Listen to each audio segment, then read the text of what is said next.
In this episode of the FCPA Compliance Report, I visit with Tomell Ceasar. He is the Chief Ethics and Compliance Officer at Careem, an Uber subsidiary headquartered in Dubai. We talk about his work in compliance in a variety of countries outside the United States, including Europe, Africa, Middle East, and Asia regions.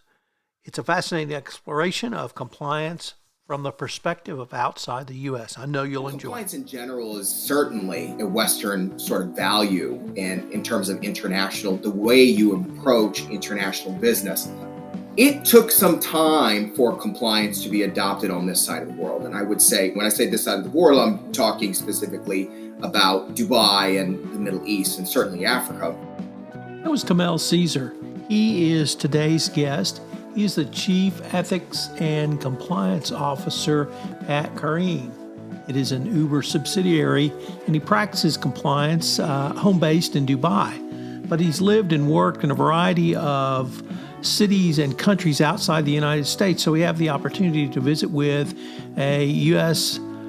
compliance professional, but who has practiced outside the United States. The FCPA Compliance Report is a production of the Compliance Podcast Network. We're going to have a quick word from our sponsor, and we'll be right back with Susanna Hammond.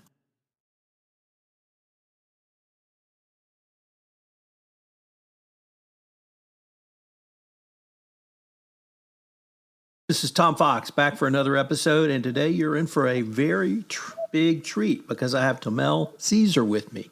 He practices compliance not in the United States, so we're going to get a chance to find out what it's like practicing compliance outside the United States. And he and some others have founded a very interesting organization called Middle East and Africa Compliance Association that we're going to talk about. So, Tomell, with that incredibly long-winded introduction, first of all, welcome and thank you so much for taking the time to visit with me today. Thanks, Tom. I'm thrilled to be on your show. So, for those listening to this podcast, they do not see the Stanford University pennant immediately behind the left shoulder of Tomell. I'm going to take a pretty wild guess here and say you went to Stanford. And if that assumption is correct, could you tell us a little bit about your academic and professional background? Yeah, that's right. Stanford is my alma mater, and we Stanfordites are pretty proud of our alma mater. So it definitely still resonates and lives within us, even if I've graduated long ago. And nothing fancy. I just have a bachelor's at Stanford. But in terms of my career, I have been in the ethics and compliance space for 15 years now. The majority of that career has been outside of the United States. I've worked at several different multinational firms. I've really had the privilege of seeing compliance from a wide variety of perspectives. I started out working with the French at Total, which is a French oil and gas conglomerate. I believe it's the world's fourth largest oil and gas firm. There I was the head of corporate governance, covering the Middle East, Africa, and CIS. And then I moved over and had an interesting stint at a state-owned national company. So I saw a bit of the government side of things at a company called Emirates National Oil Company. And that is Dubai's national state enterprise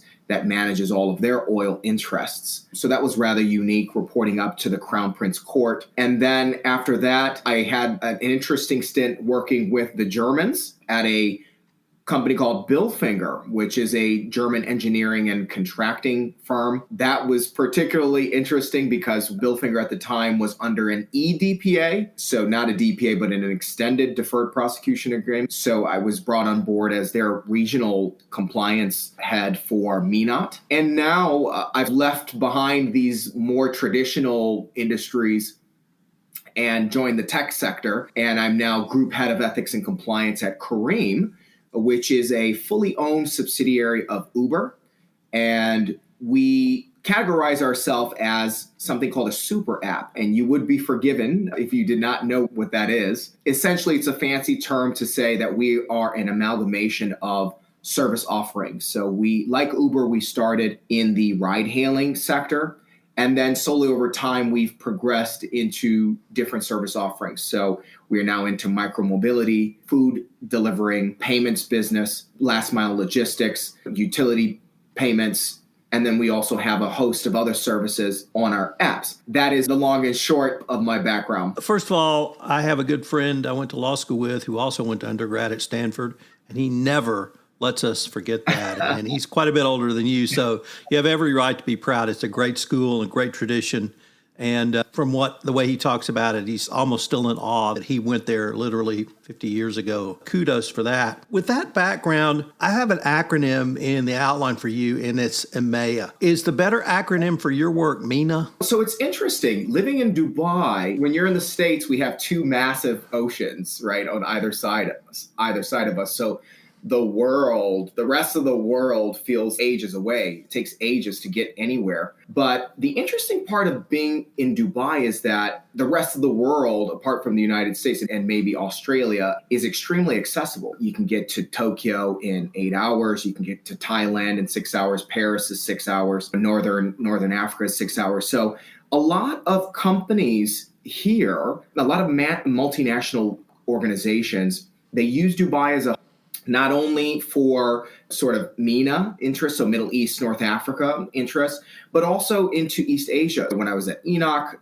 we had business in Singapore and South Korea. So traveling there is more feasible than, for example, someone in Europe. So it really just depends on the remit. It's always some acronym, MENAT, EMEA, Asia Pacific, it gets thrown in there. So you'd be forgiven for not using the right acronym. I lived in Dubai about 15 years ago. Oh, wow. Okay. I thought it was a pretty magical place then, but yeah, I was in the Halliburton legal department. I wasn't in compliance then. Practice of law was different there, and I'm sure some of those differences are mirrored in compliance. But I was really intrigued by what you just said, which is Dubai is really almost an international hub. Yes. And the places you articulated you can get to literally within eight hours, it just made a lot of sense to have a large corporate presence in Dubai. Yes. I found it a great place to live, but it really struck me that I was almost as much in the hub center of the world in Dubai. The only other place I could think of as close was Singapore, right, because of access to the west coast of the United States. Yeah. But Europe, Africa, Tokyo, certainly Singapore, all of those places, Amsterdam, and then you just get on another flight and fly back to the States. Exactly. Really interesting kind of from that perspective.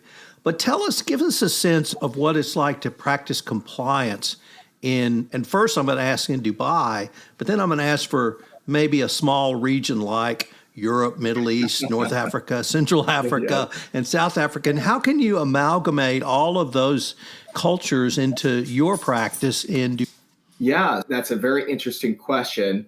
And compliance is, I would say, actually, don't quote me for sure. I'm not sure if it actually originated in the United States. I know the FCPA is among the anti-corruption laws on the books internationally, at least in terms of enforcement, that's for sure. But compliance in general is certainly a Western sort of value, and in terms of the way you approach international business.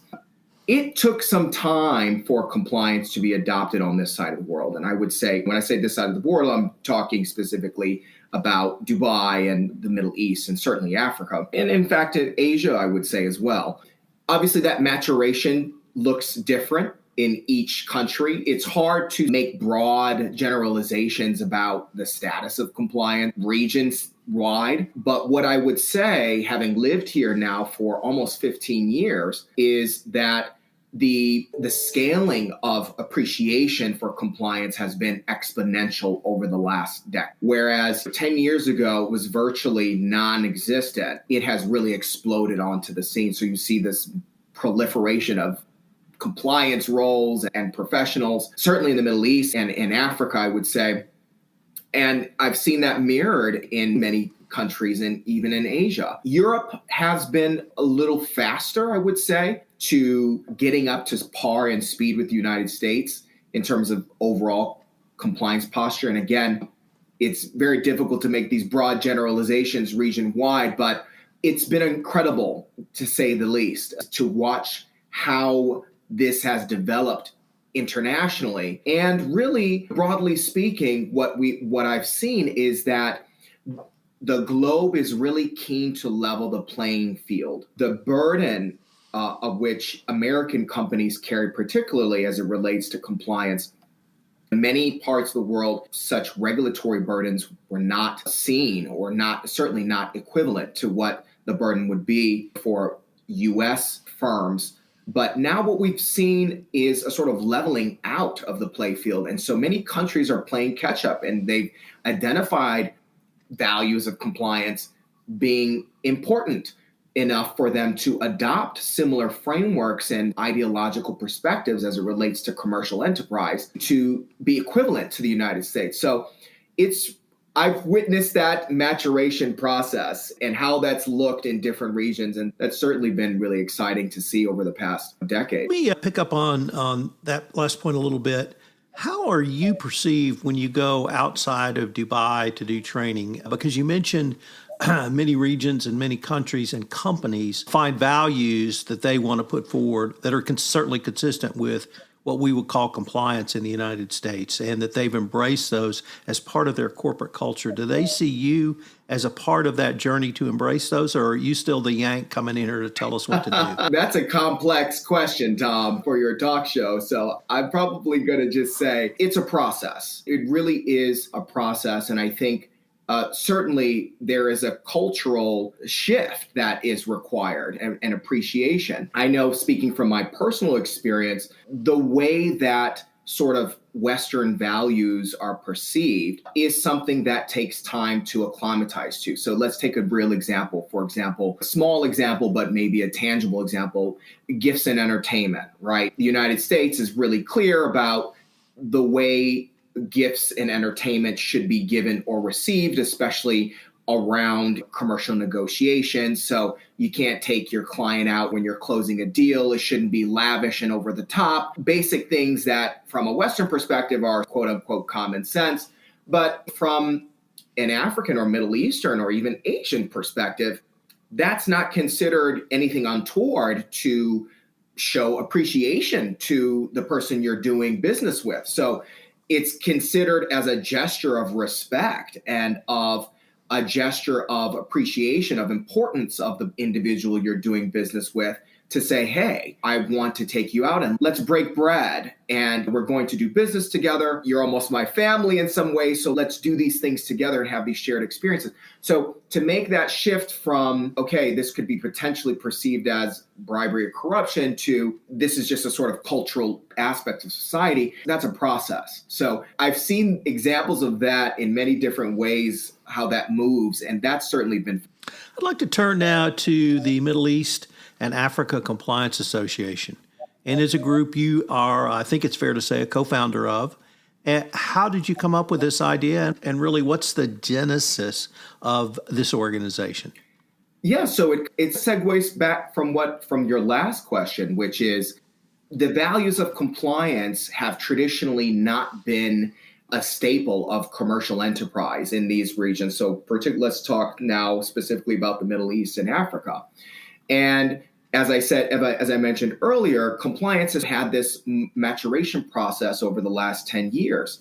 So what we saw is a real opportunity to support that development and that growth towards that end. To our knowledge, no other organization had existed for that distinct purpose of serving the compliance community, of supporting the compliance community, giving them an avenue to connect, to network, to broaden their skill set, to have the opportunity to be exposed, to upskill themselves. That's such a network or organization really hadn't existed in a sort of formal state, again, to our knowledge. Now, we've encountered certain organizations that have been country specific. For example, we were really surprised to hear that there was a compliance organization that existed in Turkey for more than a decade. That was phenomenal for us to realize that, wow, Turkey had really been way ahead of the curve in terms of incubating and stimulating the compliance community there. But we really wanted to focus and broaden our interest to say, look, let's connect the organization and let's help promote and instigate and catalyze this movement towards fighting corruption, not only within companies, but we hope to stimulate that within societies as well. And that was really the vision and how this idea really began. You used a great word in there when you were discussing the compliance organization or community in Turkey of incubation.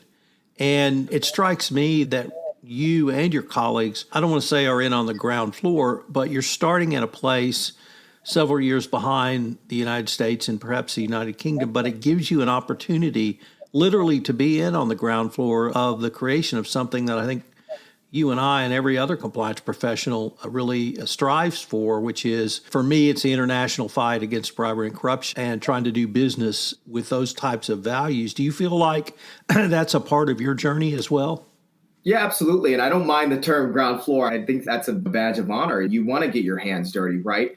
You don't want to be in a gilded cage and issue degrees from up high. It's exciting to be engaged and to have these kinds of discussions and be on the forefront of what, for lack of a better term, frontier markets. So it's really been quite, in an interesting way, liberating and also very self-fulfilling to know that you are moving the ethical compass in the right direction, that you're really leveling the playing field globally and ensuring that the values that are appreciated globally are enacted at a global level, because that's really what's at stake. If players are held to different standards, right? And if companies are having divergent or a diverse set of ethical perspectives, then they're going to be able to achieve things using different methods. And so a company in one country might be able to obtain business using illicit means and get way ahead of a company that's not held to a much greater standard. So to feel that we are in many ways proactively leveling that playing field, ensuring that there are internationally respected norms and rules as it relates to commerce, I think it's a wonderful feeling. And certainly that has been my journey in being at that ground level, seeing things at that granular level, and it's been invigorating. What are some of the things or goals the Middle East and Africa Compliance Association has, or some of the things that you hope to move forward on perhaps in the next 6 to 18 months? Yeah, I think it's all about the network, right? So our membership, we really want to be the go-to center of excellence when it relates to anything compliance, ethics, risk. And we really want to be a reliable center for compliance professionals in this region to be able to trust and trust in the organization to help them navigate the very real issues that they face on the front lines of commerce.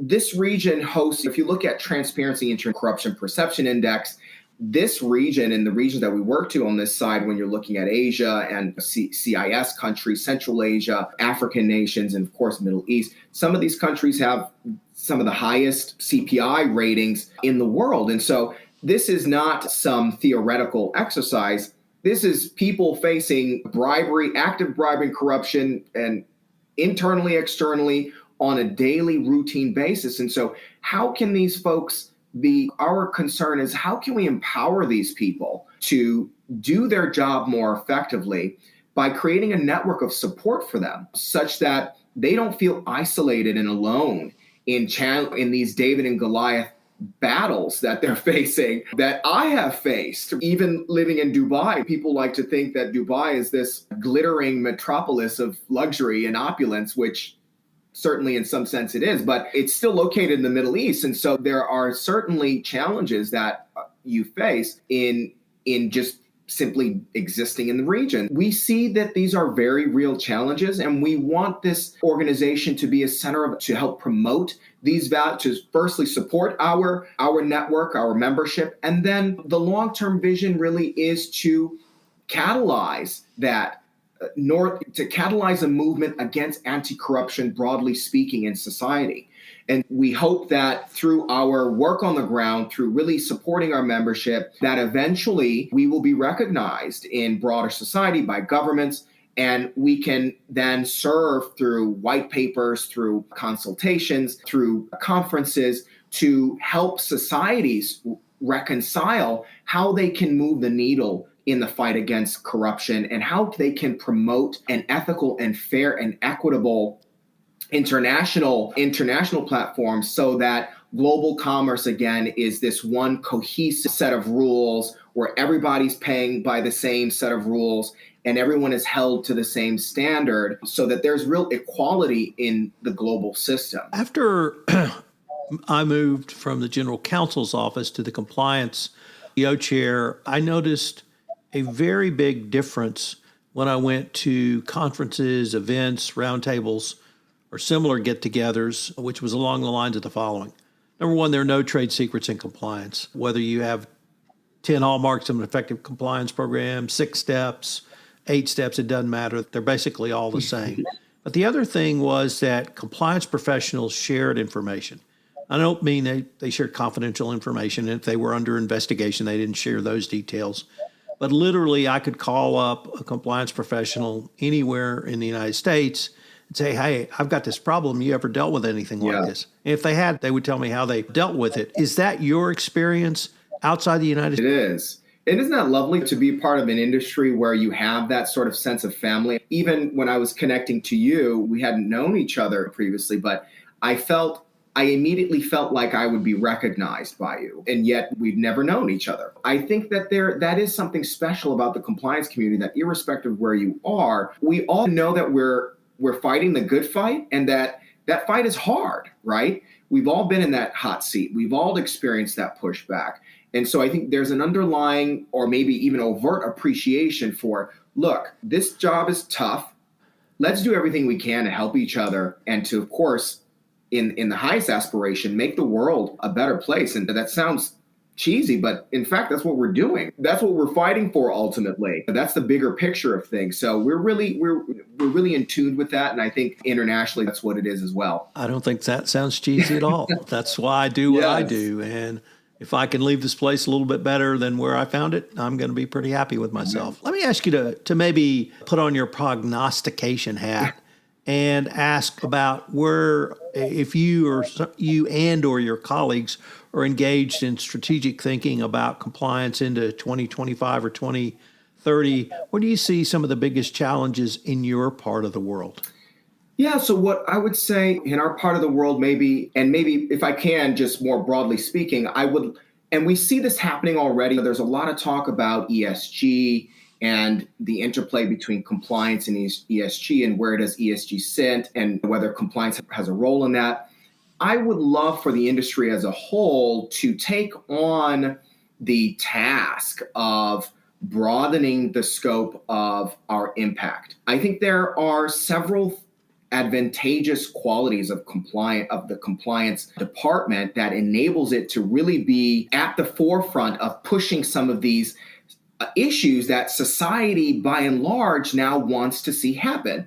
And they want to see these things happen in the companies that they are supporting financially. And so the question is always, who should lead that? Who should lead that? My feeling is that compliance has the opportunity to do that because of the governance structure primarily. We have access to board of directors. Oftentimes we're reporting to CEOs or general counsels or even that role itself. So the governance structure supports it in terms of accountability.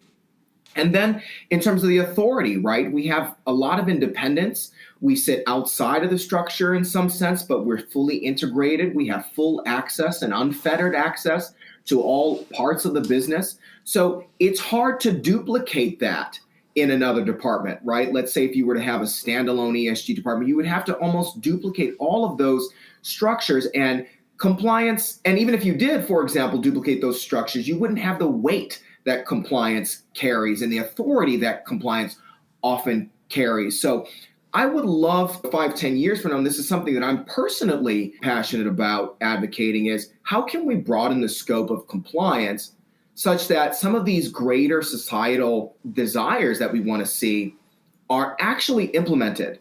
Because, Tom, this is ESG. It sounds wonderful and it's the latest thing, but it wasn't the first time that we've tried to approach these things. If you remember 5-10 years ago, or maybe 10 years ago, we were talking about sustainability. Everything was sustainability.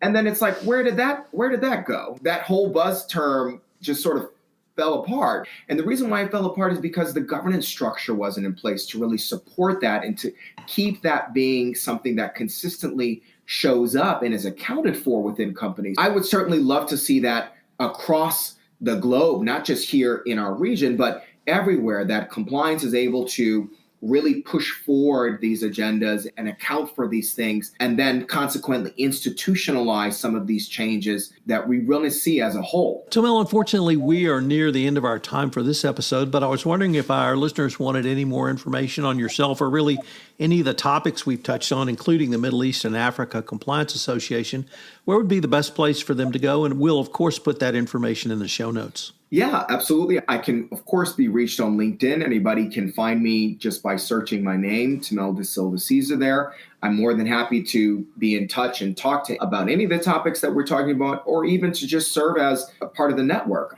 And then for MIACA, we do have a website. It is www.me-ac.com,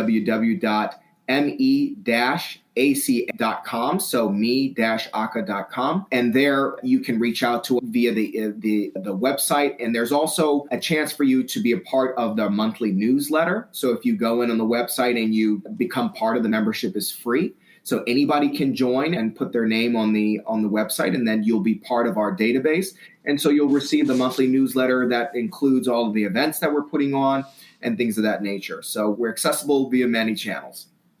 Well, Tomell, I wanted to thank you again for taking the time to visit with me, and I greatly look forward to continuing this conversation. Thanks so much, Tom. It's been a real pleasure.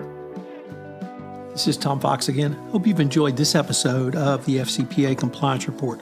I'd like to tell you about a great new podcast series on the award-winning compliance podcast network, The Corruption Files, where with Hughes Hubbard partner Mike DeBernardis, we take a look at some of the most significant FCPA and anti-corruption enforcement actions over the past 15 years in this modern era of FCPA and anti-corruption enforcement.